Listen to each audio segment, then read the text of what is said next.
Hi everyone. For my second technology, I wanted to show you a nice, easy-to-use assessment tool called Plickers.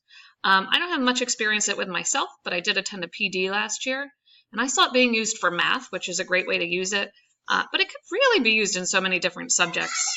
It does only allow for multiple choice or true-false questions, so kind of open, closed-ended questions, and you have to keep that in mind.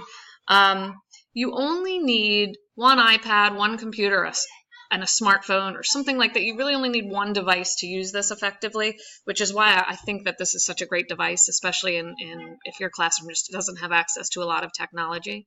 So I chose ISTE Educator Standard 2B, which is advocating for equitable access to technology for all your students, because I think this is a great way to do that.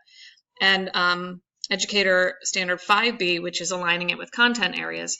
So I'm going to show you, I'm going to sign in with my Google account. It takes me right to my library where I've already entered some questions. Now, if you click on New Question, you'll see that you can choose a multiple choice or a true-false question. I'm going to just add a real fast 2 times 6. They can go down here and enter in their responses. You go over here and you click on the one that is correct, and you tell it to save. That's it. Now, another thing you're going to want to do in the setup is to put in your class. You can see I entered in my kids' names because I wanted to have a sample class in there, but it's very easy. You just enter in your student name here, and it automatically assigns them a number 1 through 40, okay? And the number correlates with their card. If you go over here, it will allow you to print a free set of Plickers cards. If you print them out and laminate them, your students could hold on to them all year. Cheap to replace. If you want to buy them on Amazon, you could do that, but I really don't know why you'd spend the money. All right, so once I've given everybody a card that looks like this, okay, I'm going to go to Live View, and it tells me to enter my app, which I've downloaded onto my iPhone. You can download it on Android too. So I go into the Plickers app in my classroom,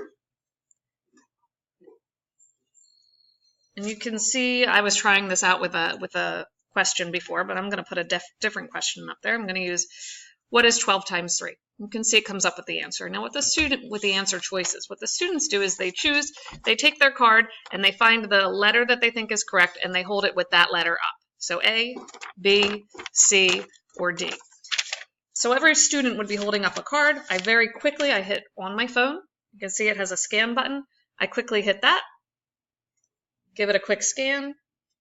It does it very quickly, and you can see it gave them all a check. So now I know that I've gotten everyone's answer. I click on Reveal Answer, and it tells me exactly what they answered and whether they had it right or wrong. It's green if it's correct and red if it's wrong. Now, like I said, it only does multiple choice and open-ended, so that is a little bit of it doesn't really give you a chance to delve too deeply into it, but it does give you a quick, nice, easy assessment of where they are at that moment. And there's even reports you can run. You can get a graph there. Up here, if you go to reports, it'll give you the question history and the score sheet so you know who answered what. I think this is a really great tool to use in your classroom for pretty much any content area. I would say this video was definitely made for teachers to know how to use this in your classroom. Like I said, I attended a PD on this. I really can't wait to implement this in my classroom next year. It's a lot of fun. The students love it, just having that card to hold up any way they want, and it's cheap and easy to use. Thank you.